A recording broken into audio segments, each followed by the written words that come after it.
Dies ist Ihr letzter Test, Madeline. Sind Sie bereit? Eine Frage. Was ist, wenn ich Nein sagen sollte?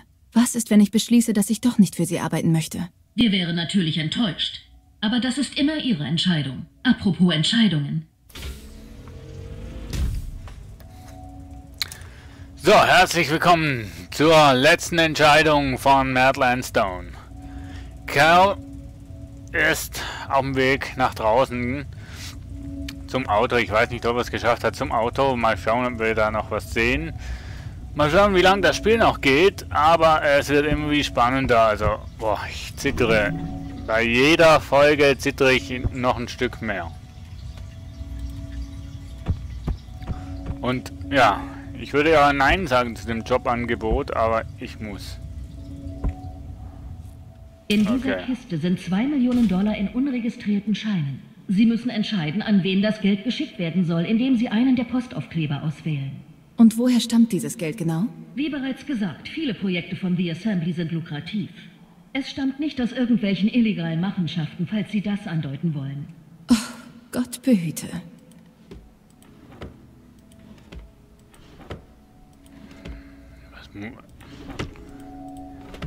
Ich verstehe noch nicht ganz.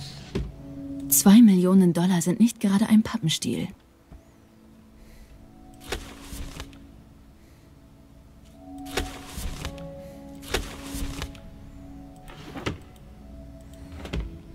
Es würde mich schon wundern, wer was ist.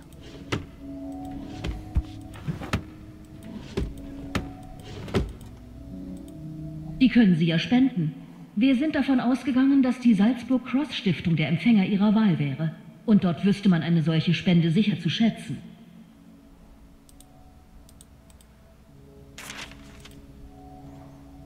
Na, Sie erstmal. können das Geld der Polizei spenden. Zweifellos könnte man dort mit dem Geld viel Gutes tun.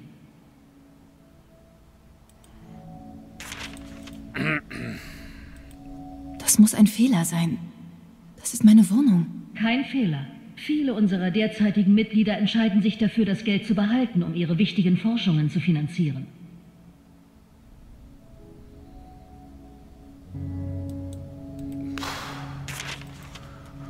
Hammer schwer.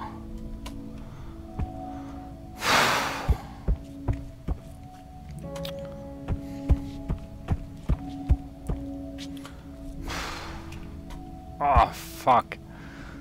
Ich meine, klar, 2 Millionen, ne, mit dem könnte man Forschung betreiben und so weiter und so fort.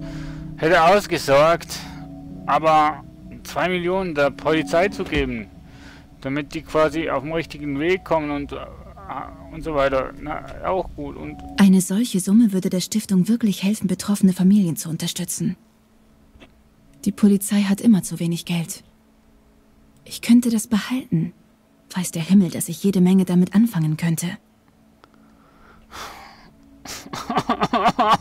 Das ist jetzt so extrem schwer. Also ich meine, ne, das wäre ja eigentlich schon optimal für die Ausgangslage, für die Versuche, aber das ist doch egoistisch. Ich bin kein Egoist. Polizei, ja, die macht was Gutes für die Menschheit. Diese Stiftung macht was für Gutes für Menschen. Boah. Also die zwei zur Auswahl auf jeden Fall. Alter, Stiftung oder Polizei? Polizei oder Stiftung?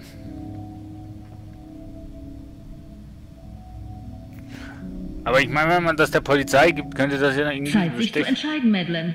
Entscheiden Sie sich. Nein, ich will nicht. Verdammt. Komm, ich bin ein wohltätiger Mensch. Ich spende das Geld der Stiftung. Eine interessante Wahl. Moment, war es das jetzt? Kein Rätsel? Keine Rätsel, Madeline, diesmal nicht. Doch wir sind noch nicht durch.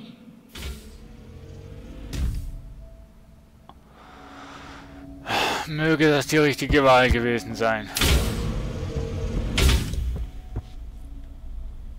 Boah, Alter, ich... 2 Patienten, die beide auf eine lebensrettende Spenderniere warten. Einer ist ein Veteran, ein mit Orden ausgezeichneter Kriegsheld kurz vor seinem 70. Geburtstag. Er hat seinem Land in Ehren gedient und ist heute eine Koryphäe auf dem Gebiet der PTBS-Therapie. Und dann ist da noch ein Mädchen, das bald 7 Jahre alt werden wird. In diesem Alter wird der Mensch sich vollends seiner selbst bewusst und fängt an, sein Leben selbst zu gestalten. Abgesehen von der Blutgruppe könnten sie unterschiedlicher nicht sein. Doch zurzeit ist nur eine Spenderniere zu haben. Wem sie auch immer die Niere zusprechen, wird überleben. Der andere wird so gut wie sicher sterben. Oh, verdammt. Darauf kann es keine richtige Antwort geben, oder? Wie Sie heute ja bereits gesagt haben, es kommt immer darauf an. Ein mutiger und brillanter Mann. Je länger er lebt, desto mehr Leben könnte er noch retten. Sie ist ein unbeschriebenes Blatt. Wer weiß schon, was aus ihr werden wird, was sie erreichen könnte. Wie soll ich das jetzt sagen? Ich meine, er ist gleich mal 70. Er hat eigentlich schon das Leben hinter sich. Sie ist 7. Sie hat das Leben noch vor sich. Ja. Ich meine, in der heutigen Zeit, in der heutigen Welt würde ich ja nicht wirklich gern einem Kind das Leben schenken in dem Sinne. Aber er hat schon alles erlebt, er hat schon Gutes getan. Und ihm seine Zeit, denke ich mal, ist hier zum Adieu zu sagen. Klingt zwar hart, aber ich entscheide mich. In dieser Kiste befindet sich also das Transplantat. Ich entscheide mich. Oh Gott. Ich dachte, das ist ein Modell. Ich entscheide mich für die junge Dame hier. Steht es uns zu, über Dinge zu urteilen, die sie noch gar nicht getan hat? Eigentlich nicht. Das arme Kind. Sie hat noch ihr ganzes Leben vor sich. Ihre Wahl wurde protokolliert. Tut mir leid, alter Mann. Aber sie kann noch einiges ändern auf Erden. Du mit 70 Lebenserwartungen nicht mehr so lange. Alter. The Assembly verfügt über großzügige Mittel, nicht aber über unbegrenzte. Man muss sich ständig entscheiden. Ja, ich weiß schon, worauf Sie hinaus wollen. Also, worum geht's? Dieses Kind hat einen seltenen und unheilbaren Gendefekt, der sich schon bald manifestieren wird. Seine Lebenserwartung beträgt nur Monate. Es steht in unserer Macht, etwas zu verändern, doch wie wir das machen, ist schwierig zu entscheiden. Die grüne Taste ist für ein gesichertes Leben jetzt sofort. Wir haben eine experimentelle Behandlungsmethode entwickelt, welche die akuten Symptome des Defekts bis zur Pubertät verzögern wird. Doch wenn uns kein neuer Durchbruch gelingt, wird er sterben, bevor er das Erwachsenenalter erreicht. Die blaue Taste ist für die Chance, später ein besseres Leben führen zu können. Er wird in unser eigenes Kryostase-Programm aufgenommen. Sollte er die Prozedur überleben, kann er konserviert werden, bis eine Heilung gefunden ist. Doch das kann Jahrzehnte dauern, falls überhaupt eine Heilung möglich ist. Keine der beiden Optionen ist für die Familie des armen Jungen sonderlich reizvoll. Aber das ist doch albern. Eine so hoch entwickelte Kryonik existiert doch noch gar nicht. Da draußen vielleicht. Doch das hier ist alles andere als hypothetisch, Madeleine. Dieser Junge wird sterben. Sie müssen entscheiden, was wir tun sollen. Das kann doch nicht Ihr Ernst sein. Verdammt nochmal. Die Assembly muss Tag für Tag solche Entscheidungen fällen. Gewöhnen Sie sich daran. Alter, mir kommen die Tränen ohne Scheiße. Nee. Alter. Lebe und hoffe auf ewiges Leben oder hilf uns, anderen Menschen zu helfen, die in der gleichen Lage sind. Du bist noch so ein kleiner junger Mann. Ey, nee, wir kommen... Jetzt wird es langsam echt emotional. Ohne Scheiß, das Spiel. Das ist... Boah. Hammer. Das wird ihn also am Leben halten. Wenn auch nur für etwa 15 Jahre. So hoch entwickelte Kryonik klingt nach Science Fiction. Kann das wirklich wahr sein? Im Sinne der Menschheit entscheide ich mich für die Forschung. Ich bin zwar kein Fan davon, aber ich denke mal, er kann der Menschheit was Gutes tun, indem man rausfindet, was ihn belastet und dann zukünftige Opfer retten. Aber nee, ohne Spaß, das ist extrem. Die Medizin macht ständig Fortschritte. Mit genug Zeit finden wir eine Behandlung. Tut mir leid, junger Mann. Danke. Und jetzt zu Ihrem letzten Test. Fuck. Alter. Nee, das glaubst du echt nicht, hey. Ich hätte von Anfang an nicht gedacht, dass das Spiel so emotional werden kann. Wo bin ich? Was geht hier vor?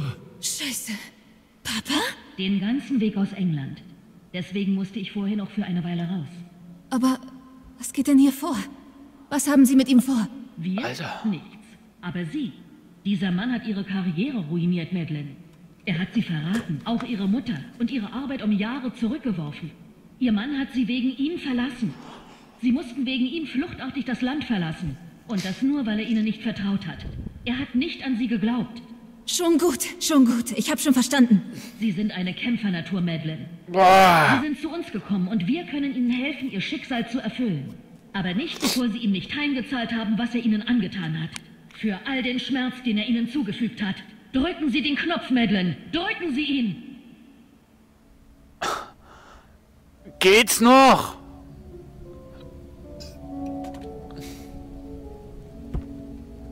Das ist mein Worauf warten Sie Papa. noch? Wenn Sie eine von uns werden wollen, müssen Sie lernen, den nächsten Schritt zu machen. Aber nicht das. Nicht das, hörst du? Also ist immer noch mein Papa. Und er hat es eigentlich richtig gehandelt, meiner Meinung nach. Klar, er hat mein Leben ruiniert. Er hat... Lassen Sie Ihre Vergangenheit hinter sich. Drücken Sie den Knopf. Er hat alles zerstört. Meine Zukunft, mein Weg, mein Erfolg, mein Leben. Aber ich kann doch jetzt nicht sein Leben zerstören.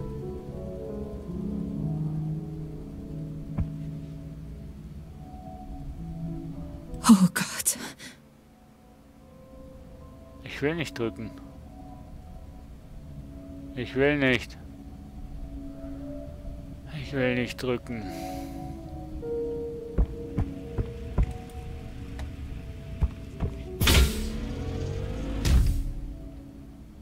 Ich drück nicht. Nein. Nein, ich werde das nicht tun. Er hat nur getan, was er für richtig hielt. Sie haben recht, Dr. Chavez. Ich muss das hinter mir lassen. Aber nicht durch Rache.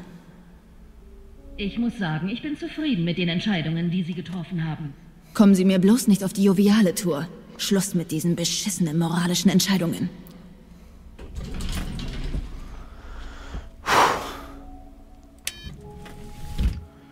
Hallo Madeleine, ich bin der Direktor bei The Assembly. Lassen Sie mich Ihnen zunächst einmal versichern, dass das trotz des ganzen Theaters nicht wirklich Ihr Vater war. Schon wieder Ihr Computer. Der ist wirklich bemerkenswert. Adam, wärst du so gut, Dr. Stone eine kleine Demonstration zu geben? Es wäre mir ein Vergnügen, Herr Direktor. Immerhin weiß ich ja, dass Sie meine Fortschritte, oder sollte ich besser sagen, Dr. Stones Fortschritte, heute mit großem Interesse verfolgt haben. Schon gut, das reicht. Können wir jetzt einfach weitermachen? Gewiss. Gehen Sie zu meinem Büro und wir gehen Ihre heutige Leistung durch. Alter.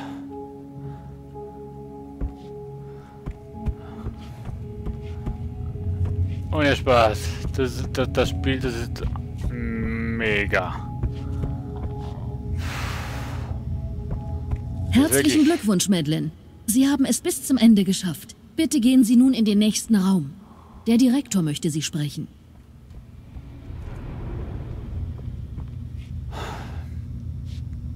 Alter.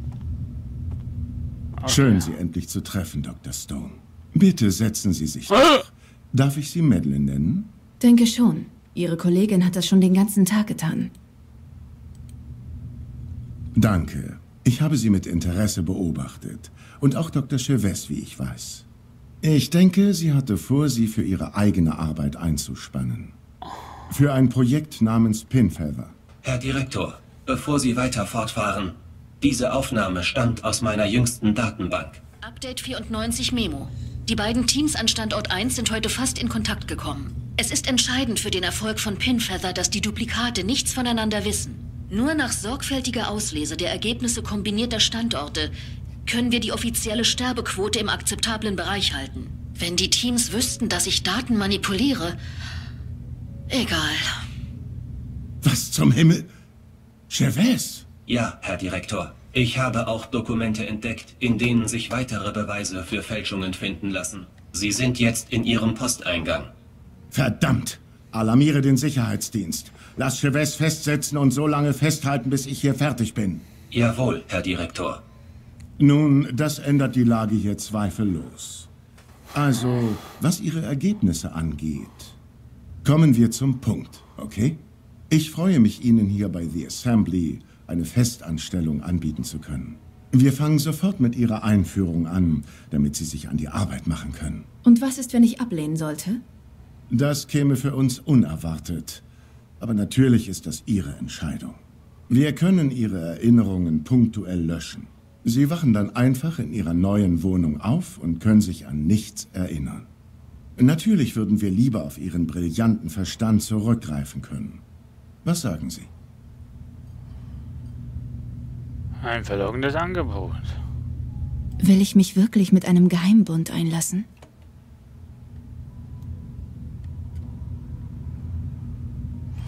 Ich meine, meine Zukunft da draußen ist nicht wirklich rosig. Ich habe eigentlich da draußen gar nichts mehr. Kein Mann, keine Familie, kein Job,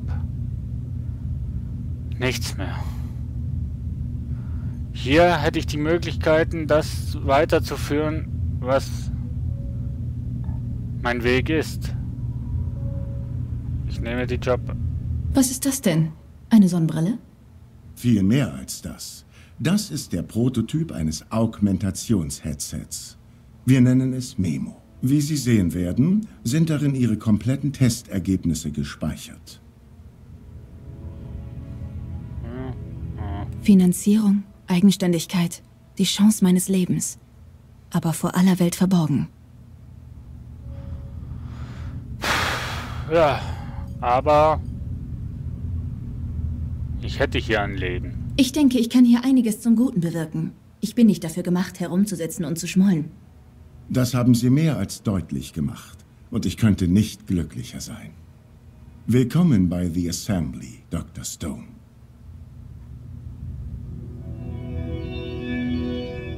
Angemeldet, Madeline Stone.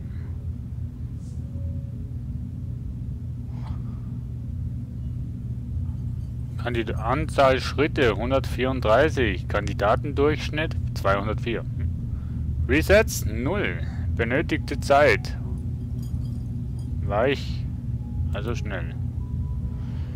Untersuchte Beweise 25, ich bin halt genau. Erhobene Anschuldigungen 4, Anzahl Versuche 2, benötigte Zeit. Gut, weil ich mir Zeit gelassen habe. Anzahl Schritte. Ja, ist ja gut, Mensch. Ah. Deine Wahl. Salzburg Cross Stiftung. Benötigte Zeit. Wahl der meisten Kandidaten. Ja, sind doch mehr als die Hälfte. Also mehr. Fast die Hälfte haben die Stiftung gewählt. Deine Wahl. Junges Mädchen. Und da haben auch die Mehrzahl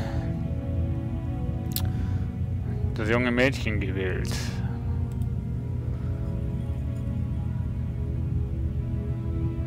Der Junge. Experimentelle Behandlung und Kryostase. Auch mehr als die Hälfte haben die Kryostase genommen. Ich denke mal, das ist ein Durchschnitt von allen Spielern, wo Assembly gespielt haben oder spielen. Deine Wahl. Beschuldigten verschonen. Beschuldigten bestrafen, Beschuldigten verschonen. Auch mehr als die Hälfte. Gut, wann fangen wir an? Ha, wunderbar. Offizier Harris wird Ihnen Ihr Quartier zeigen. Willkommen, Dr. Stone. Willkommen in der Zukunft. Und wie geht's weiter? War es das jetzt? Oder war es das nicht? Ich mache hier mal Cut und wir sehen uns in der nächsten Folge.